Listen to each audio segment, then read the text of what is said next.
Give it up for our amazing chair, Ross Wilburn, doing the hardest work. Well, I wish the conversation tonight was going to go a little bit different. But I'll tell you, I am extremely proud of the progress that we have been able to make. At the beginning of this campaign, there were a lot of naysayers. Don't do it. Do this instead. Do that instead. There were a lot of questions. There were a lot of concerns. But I'll tell you the truth of the matter.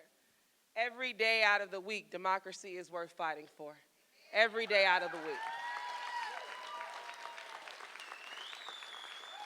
And while we came up short in this campaign cycle for this specific campaign, we came up short with the numbers. I say we won as it related to pride. We won as it related to pride. Because the folks out there were telling us what we were fighting for was too much. They told us that fighting for public schools, we were unreasonable in that fight. They told us when it came down to fighting for reproductive rights, we were unreasonable in that fight. They told us when it came down to fighting for things so basic as ensuring that individuals only have to work one job to make ends meet, they told us we were unreasonable in that fight. Needless to say, the reason why I tell you that is because those are reasonable fights, folks. Those are reasonable requests, folks.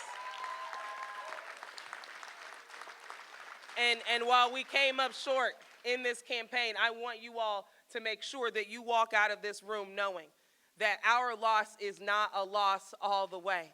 It's not a loss all the way. And the reason why I tell you that is because I don't want you to give up, right? Coretta Scott King said, the fight for freedom is fought and won at every generation. We can't let up. We can't let up.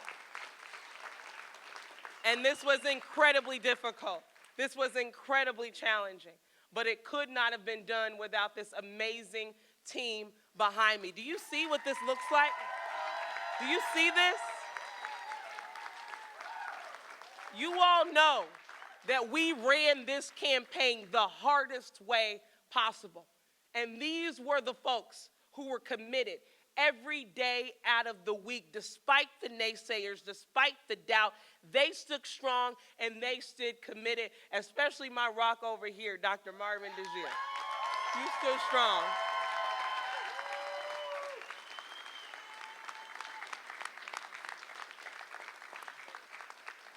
And so, you all know me better than I know myself probably at this point in time.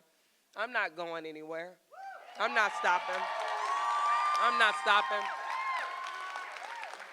Because we got little ones like Maylin over here who wants to be somebody when she grows up. She wants to be somebody. And we don't know what it is she wants to be yet. She may not even know yet. But the fact of the matter is she deserves a path just like every other kid in this state. And we're going to deliver it for her. We're going to deliver it. So stand strong, stand mighty in your convictions, and know that every bit of work that we put in this campaign was worth it. And don't you let anybody tell you different. All right, Iowa? Don't you let anybody tell you any different. Thank you all so much. I know we're waiting for more results. Keep our fingers crossed. Y'all take care. Thank you again. Thank you again. To our volunteers, thank you so much. Thank you so much. We really appreciate you all.